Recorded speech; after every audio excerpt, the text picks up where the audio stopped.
जर तू त्यांना तिथे घेऊन गेली नसतेस तर तो त्या भिकाऱ्याच्या मुलाला कधीच भेटला नसता. बाबा, त्याचे वडील खूप मोठे लेखक आहेत, खूप मोठे लेखक. पूर्ण रस्त्यात तो गौतम बेदी त्या अविनाशची तारीफ करत होता. तो आहेच कौतुक करण्यासारखा. तू शांत बसू शकत नाहीस? ही कशी शांत राहील? हिचं तर डोकंच फिरलेलं आहे. जर तुम्ही हिचं पंख बांधून ठेवले नाहीत तर एक दिवस ही मुलगी आपल्या सगळ्यांचं नाक कापल्याशिवाय राहणार नाही.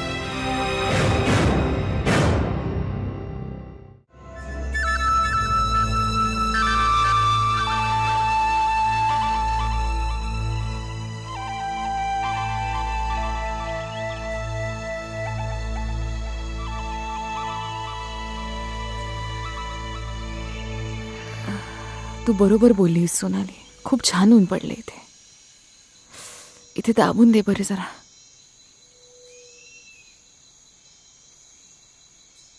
आज खूप दिवसानंतर इथे दुखतंय मला. हे पाहुणे आले होते ना, त्यामुळे तुम्ही पूर्ण दिवस कामातच होतात. जर का माणूस कामात गुंग असला ना की तो त्याचं सगळं दुःख क्षणात विसरतो. पण ते आता गेलेत ना तर पुन्हा दुखायला सुरू झालं. तू आता बोलतच राहणार आहेस का माझे खांदे दाबून देणार आहेस?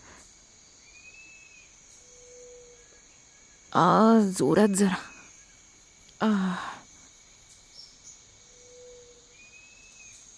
तसं त्यांच्या जाण्यानी घर अचानक एकदम शांत नाही वाटत आहे. खरंच खूप चांगले लोक आहेत. माहितीये मालकीणबाई, त्यांनी मला जाताना चांदीचे कानातले दिले आहेत. आणि तू घेतलेस पण. साहेबांना कळलं तर जीवच घेतील तुझा. त्यांच्या समोरच मोना मॅडमनी मला जबरदस्तीने ते घ्यायला लावले. माहितीये माळीला काय दिलं? काय? माझ्या विचाराप्रमाणे 500 रुपयांपेक्षा कमी नसेल. म्हणायला लागले, अरे तुझे गुलाब तर सोन्याच्या भावात विकायला पाहिजेत. खरंच मालकीणबाई, आफ्रिकेमध्ये असते तर सोन्याच्या भावानी तोलले गेले असते.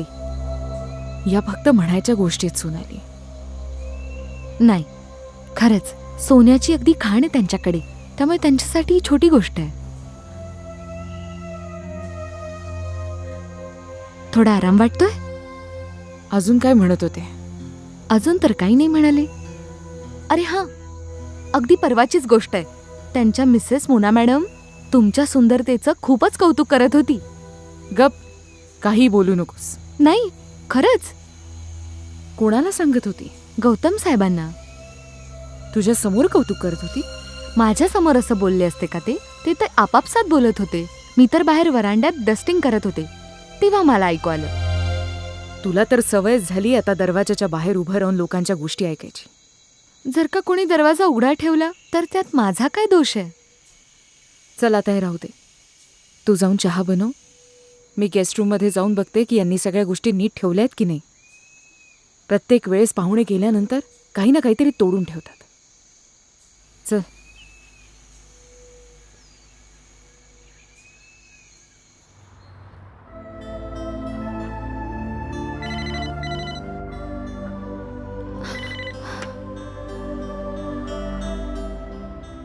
Colonel Tejeshwar Singh residence. कोण कोण बोलताय? इतक्या लवकर माझा आवाज विसरलीस कावेरी? मी पद्मा बोलतीये, पद्मा सिंग. ओ, तुम्ही आहात. सॉरी, मी माहिती नाही तुमचा आवाज कसा नाही ओळखला. म्हणूनच म्हणत होते भेटलं पाहिजे. मला वाटलं होतं तू नक्की फोन करशील. हो, खरंच मी तुझ्या फोनची वाट बघत होते. पण जेव्हा तू फोन नाही केलास तेव्हा विचार केला आपणच करूया. सॉरी, मला खरंच तुम्हाला फोन करायला हवा होता. Please forgive me. जाऊ दे, माफ केलं. अच्छा, तू उद्या काय करतेयस? Why don't you join me for lunch? लवकर ये, म्हणजे खूप गप्पा मारू शकू. रणवीर लंचसाठी घरी नाहीये, फक्त आपण दोघीच असू. काय झालं Kaveri?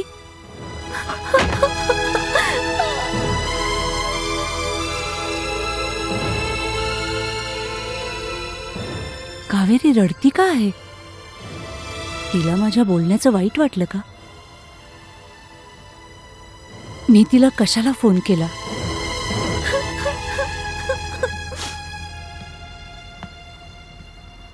What are you doing?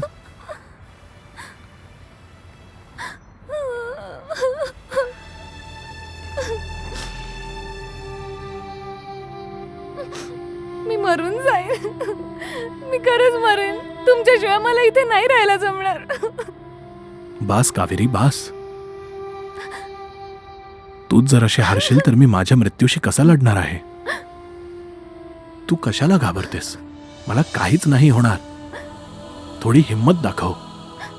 विश्वास कर, मी एवढ्या लवकर नाही मरणार आहे. मी लढणार आहे, तू बघ. तुम्ही मला खोटा विश्वास देताय ना. अरे तुला काय हवंय. मी जिवंत राहायचा प्रयत्न पण नको करायला का.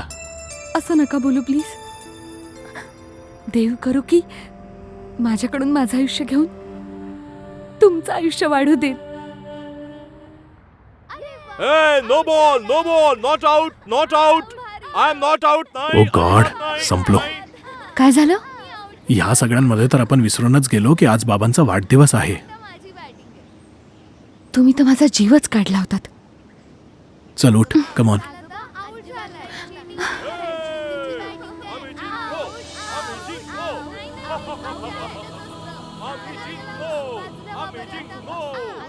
बघ बाबांना, मुलांबरोबर ते किती खुश आहेत. त्यांना काय माहिती या घरावर कोणतं संकट येऊन पडलंय ते. तुम्ही जा आणि किचन मध्ये महाराजची मदत करा. ओके, बाकी सगळं तयार. No cheating, no cheating. That was a no ball. तुमचे आजोबा सगळ्या खेळात अशी चिटिंग करत असतात. तुम्ही दोघं जा, हातपाय तोंड धुवून या. नाश्ता थंड प्रॉमिस होतोय. आजी, त्यांनी खरंच चीटिंग केलीये. आता तूच सांग, बर्थडेच्या दिवशी कोणी चीटिंग करतं का? चिटिंग करायला तर नको. अच्छा, काही हरकत नाही. उद्या अंपायरिंग मी करेन. मग बघूया तुमचे आजोबा चिटिंग कशी करतात ते. हा का नाही. तुझी आजीच काय, तुझी पणजी जरी अंपायरिंग करत असेल ना तरीही कर्नल तेजेश्वर आउट होणार नाही. ते तर आपण उद्या बघूया तुम्ही कसे आउट नाही होत अगं ते. बघशीलच. हॅपी बर्थडे बाबा. हॅपी बर्थडे पापा. थँक्यू व्हेरी मच बेटा. This is beautiful.